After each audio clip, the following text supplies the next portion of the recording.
my more conservative former members that say it's private, free market, I generally try to remind them, if you're going to have a free market and you believe in the free market, you have to have at least 3 competitors.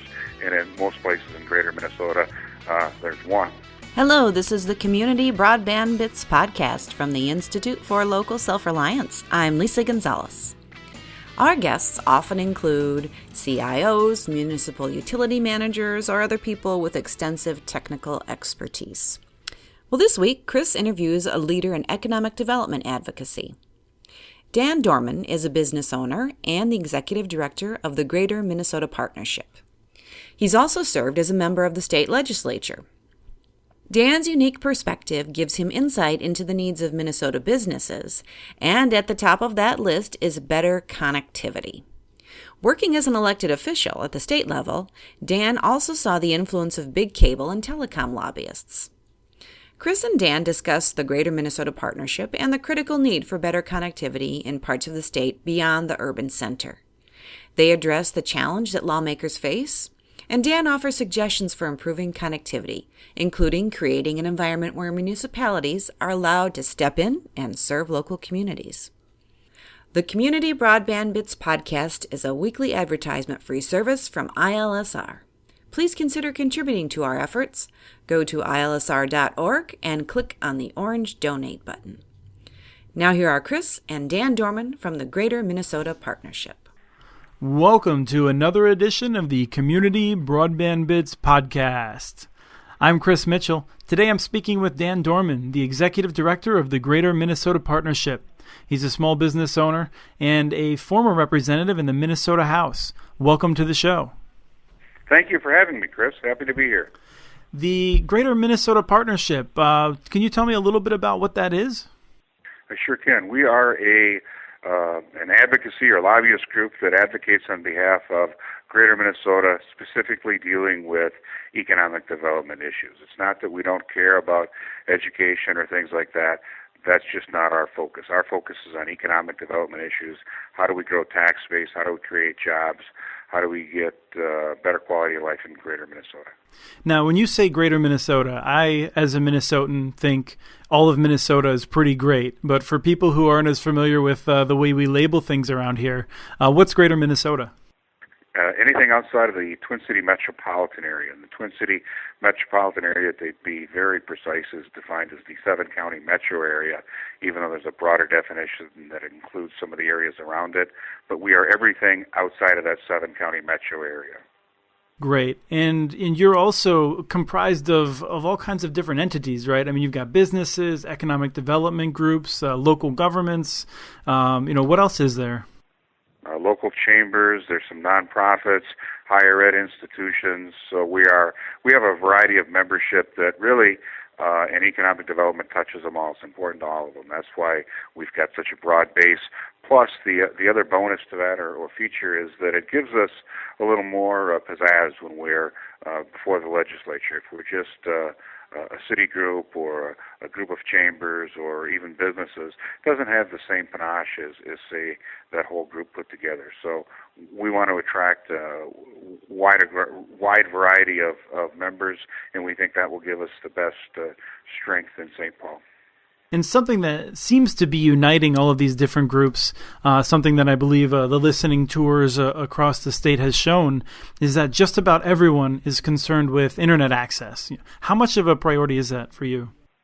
Last year it was our number one priority, and it will be right up there again this year.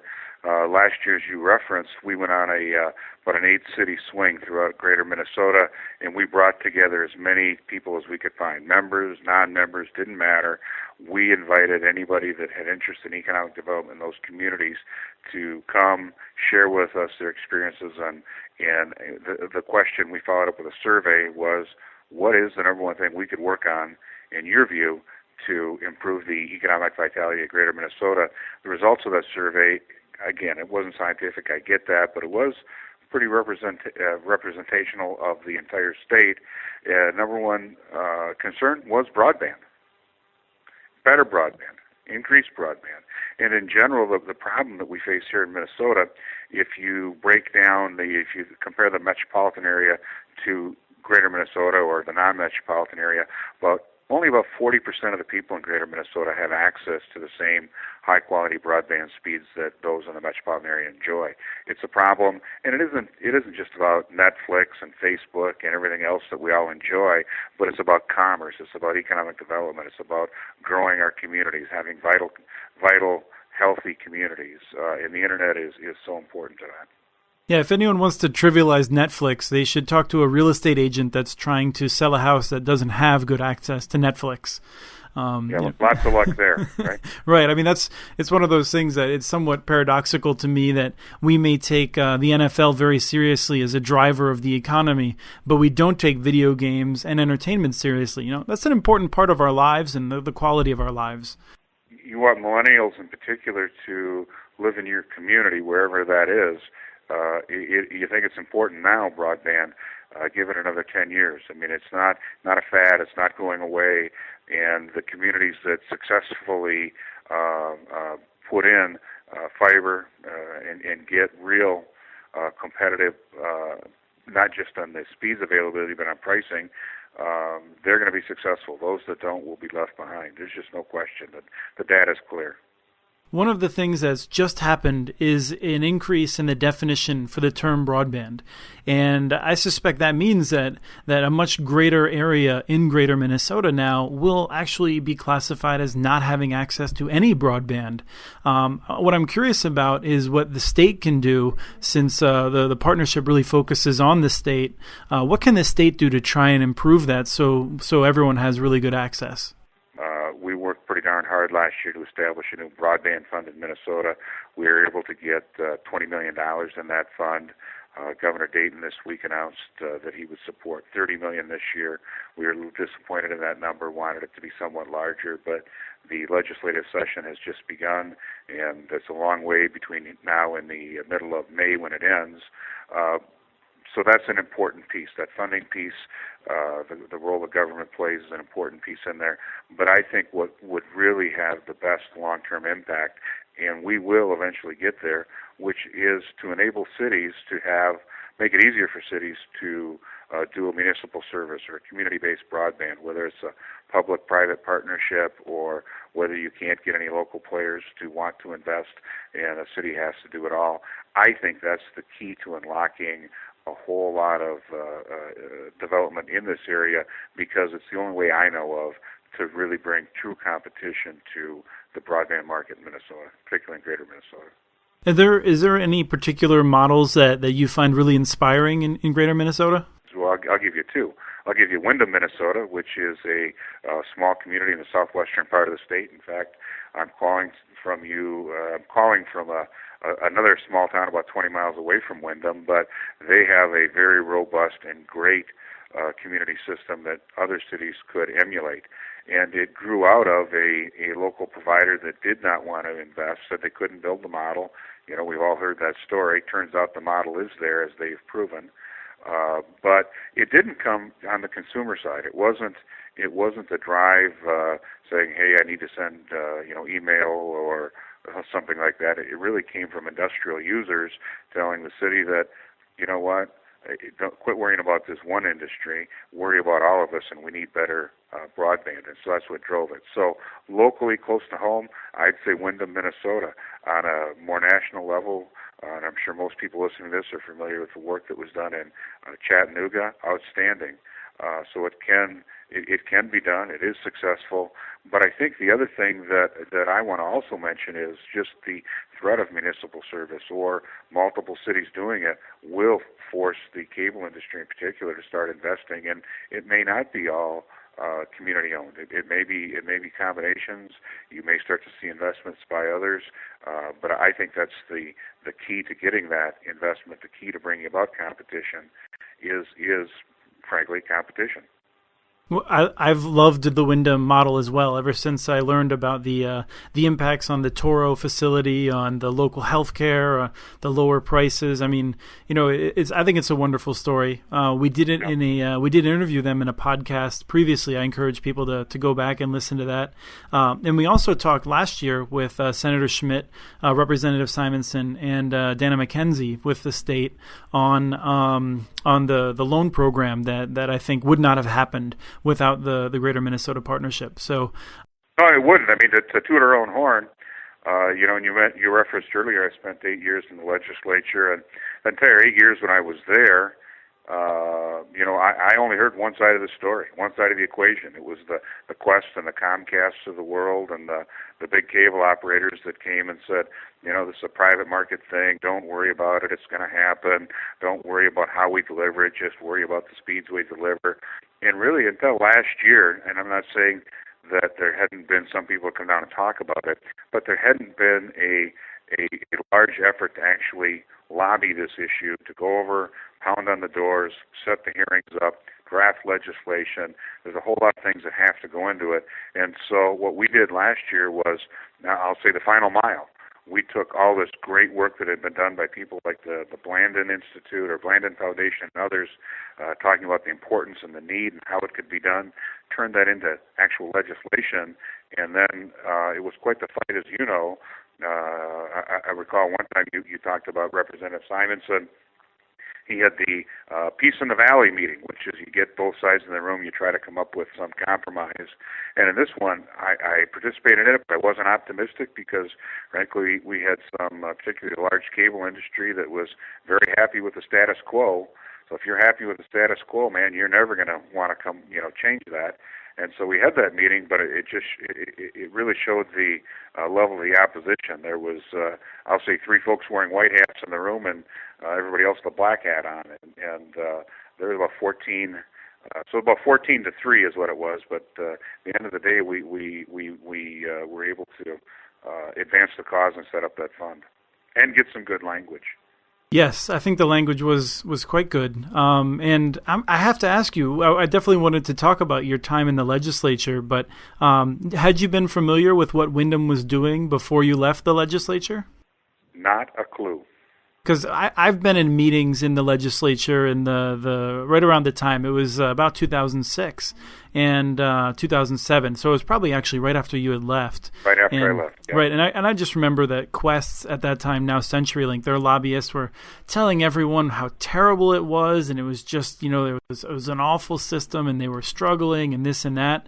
And there's still a lot of people that believe that. I'm sure you've run into them on a regular basis. Of course, the users of the system that love it.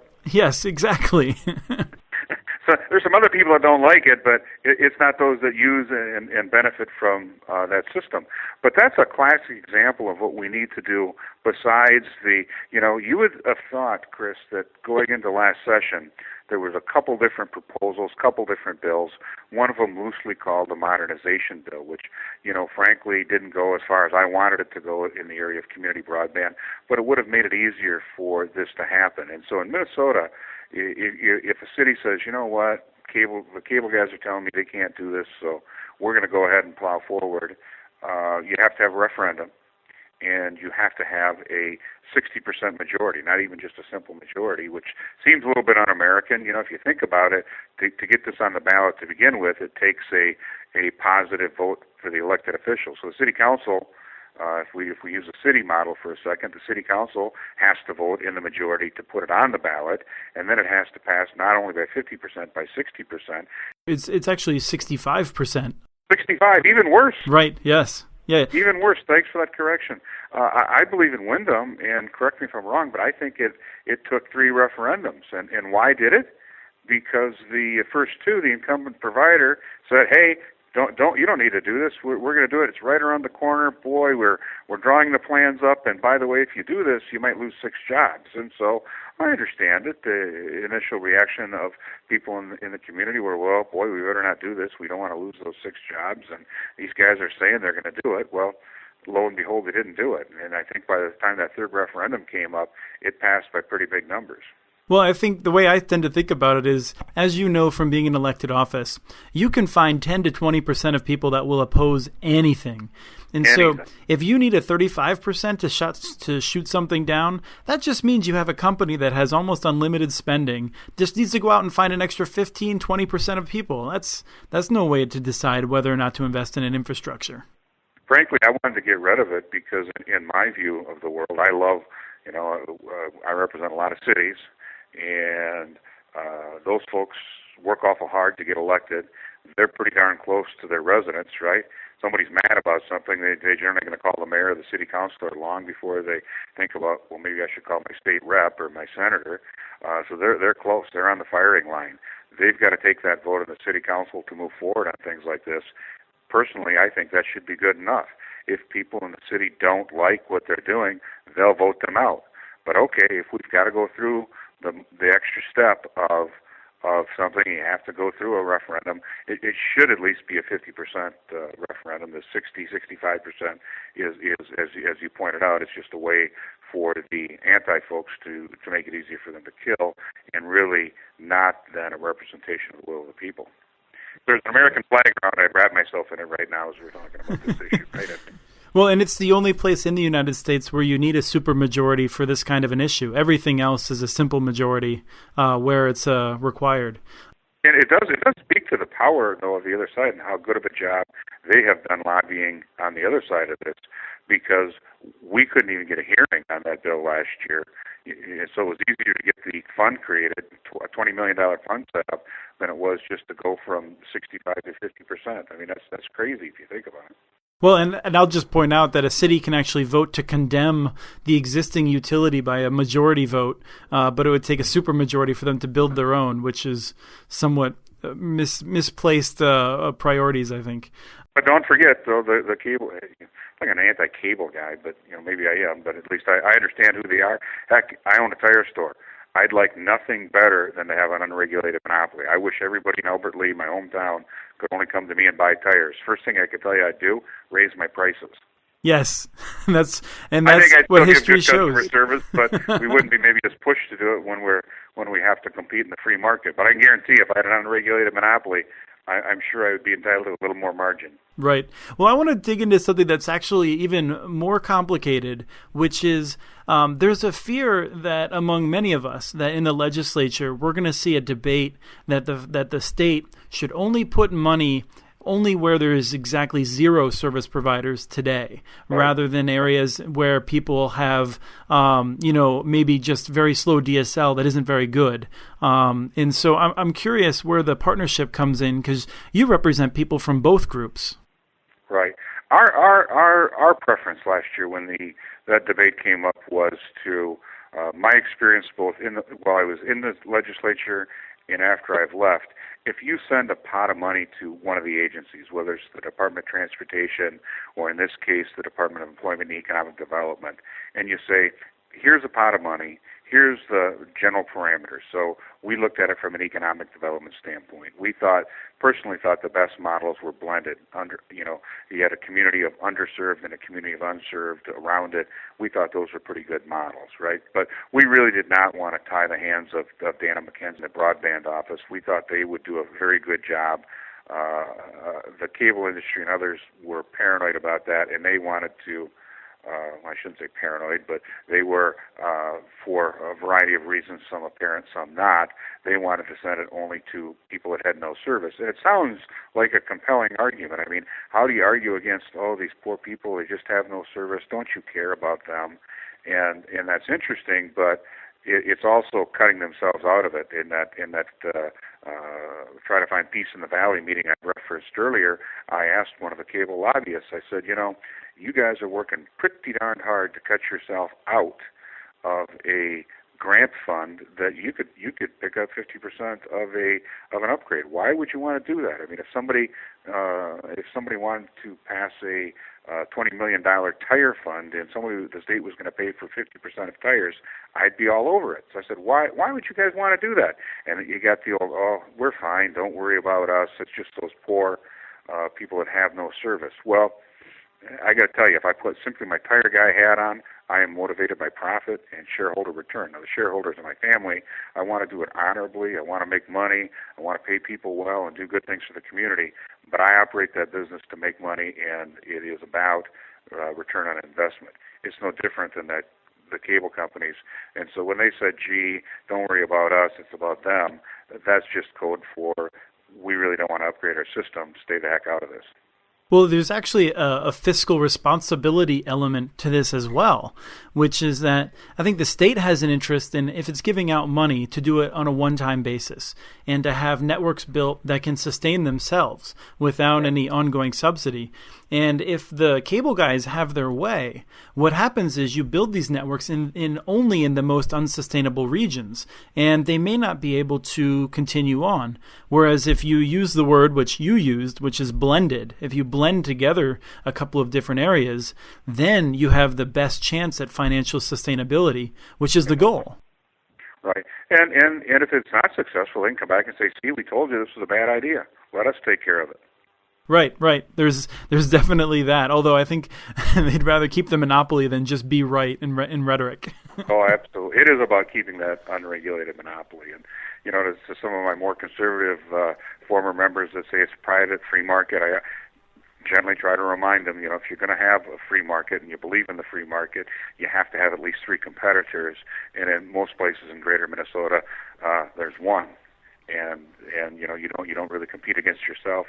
That is a problem. So for those that are free market people, they ought to be there with us on this issue to bring about competition. Competition is a wonderful thing. It can do and bring about some great things. But if you don't have competition and you don't have regulation, you've got a problem. I also remind some of the conservative Republicans that this is if you think about it, Chris, in some ways this is a government-created problem. We deregulated an industry without making sure there was robust competition in all areas. We asked for this problem. Now we need to fix it. Right. I would certainly agree with that reading of it. I think, it's one of those things where when they were working on this bill in 1996, they totally underestimated the way in which the federal regulators and the future Congresses would be fooled by the arguments of those very powerful industries to maintain their monopolies. And I don't think people really understood what was going to happen. I mean, schminternet at that time, right? I mean, people didn't see what was going to happen. They didn't see we have one of our new members is the MCEE. They came to us and they said, man, we want to help you. And their big deal was broadband. They're a company, it's a nonprofit, but they're interested in energy efficiency. How do we make homes, businesses more energy efficient? And they're saying, the technology that's coming, right? And we have to be prepared for the future. The technology that's coming is going to be more and more dependent on robust broadband. If you don't have it, you're going to, again, be a second-class community relative to the communities that do have it. This is rapidly becoming not something that's nice, but something that's necessary. And I think within 10 years it will be a necessity, or your community will start to die. And I know that sounds really draconian and like boy, no, it isn't going to be that way. But it isn't just these guys trying to get energy efficiency. Go talk to your doctor and find out how you're going to get medical service. It's likely that within not too often or not too many years, we're going to be talking to somebody on our iPad over. It probably won't be over Skype because it isn't safe enough, but over some secure connection. That is where your initial consultation will occur. So it's great. You can have all the high-speed broadband you want at that medical facility, but if you're, like in my case, 6 miles away, and until recently the only thing I could get was a crappy DSL service that rarely got over a megabit download speed, that wasn't going to cut it. And so that's going to be a problem. Education delivery. There's just so many things, and I know I'm preaching to the choir, but I don't think you can understand, or that a lot of people yet understand how important this is going to be. We've seen some of the work done by, who was the Canadian group that Landon's hired? SNG, the Strategic Network Group with Michael Curry. Exactly. They're talking about, I've seen some work they did for the city of Fergus Falls that said, in the coming years and coming decades, that 25% of all new jobs are going to be dependent on broadband. You don't have it, you're not going to compete. And as a former EDA professional in the city of Albert Lea, town of about 20,000 in southern Minnesota, I can tell you that things that came up that said, tell us about your broadband, the answer wouldn't be, well, gee, if you come and you give us about a year and a half or so, we can probably have some fiber out somewhere near you. You would not make that first round. And so it is rapidly becoming as important as, do you have electricity and running water? We're not too far from it being as important as that.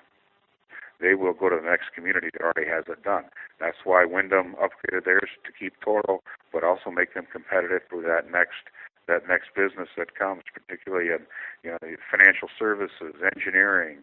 There's just so many things where this is critical. Well, the canals redrew the maps, the highways redrew the maps, the railroads redrew the maps, and if I was in Vegas, I'd be betting that a fair number of maps will be redrawn as a result of this. I think, the idea of people praising Chattanooga around the world, just 10 years ago would have been a surprise to many people. Right. So, or our friends in Cedar Falls, Iowa, where President Obama was, a week and a half, 2 weeks ago, to talk about community broadband. Absolutely. The communities that are out ahead of this will be more successful than those that aren't, and they'll get left behind, and then no one will understand why this happened. What happened to us? Well, we need to be proactive here. We cannot sit back and wait. I mean, I can tell when recently I was visiting with some of the governor's staff, and I'm over cooling my heels waiting to get in the door, and out comes some of the Comcast lobbyists. I don't know that we saw the same people, but I thought it was kind of interesting. And we're in there at this meeting, and one of the issues we touched on was broadband. And I started to hear that, well, yeah, but Dan, is this really important? Isn't wireless about to take this over? And I thought, sounds like the Comcast lobbyist. And the reality is, and here was my answer. I said, I'm a small-town tire guy, but let me tell you what I do know. CenturyLink is running ads in the metropolitan area saying we're spending hundreds of $millions running fiber all over the place. The big cable operators in the metropolitan area running fiber. And then there's this other company you may have heard of that's run some fiber called Google. There's some pretty smart fellas. If there was about to be this huge technological shift that was going to make fiber obsolete, I don't believe that those entities we just talked about would be running fiber. They would be ahead of that curve and stop. And so I think I bet, Chris, if we went back a couple of generations when we were trying to get electricity to every house, we'd have heard the very similar arguments as, well, they really don't need actual electricity. Those lamps they've got are fine. What do they need that electricity for? It is shocking. You're right. It is shocking just how similar the arguments are. In a number of cases, I think you could just replace a few words in entire magazine articles and still be spot on from 100 years ago. Yes, yeah. But let me draw this to a close. It's been wonderful having you on. Is there anything that you want to hit before we turn off the mic? No, I think that we've covered it, and the more I think we can do to encourage competition, whether it's a blended system of public-private partnership or where that can't happen. I mean, I even talked to some I think are very conservative Republicans that get this. That they'll say, boy, I really don't want to do it, but if that is the only way we can get competition, because most of them, once you talk to them, do get competition.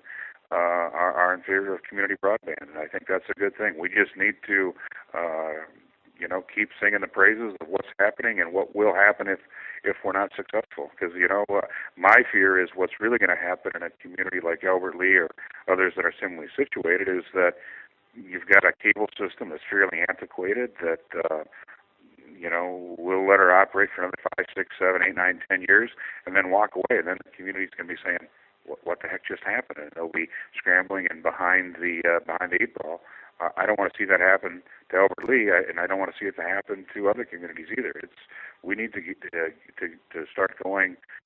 Great start in Minnesota last year, but we scratched the surface and need to push forward faster. Excellent. Well, I'm glad the partnership's out there doing this work. Take care. We appreciate your help, and if anybody has any ideas or suggestions, send them our way. We'll do that. Send us your ideas for the show. Email us at podcast@muninetworks.org. Follow us on Twitter. Our handle is @CommunityNets. Please take a few moments to donate to ilsr.org to help us continue this valuable service. You'll be glad you did. We want to thank Person for the song Blues Walk, licensed through Creative Commons. And thank you for listening. Have a great day.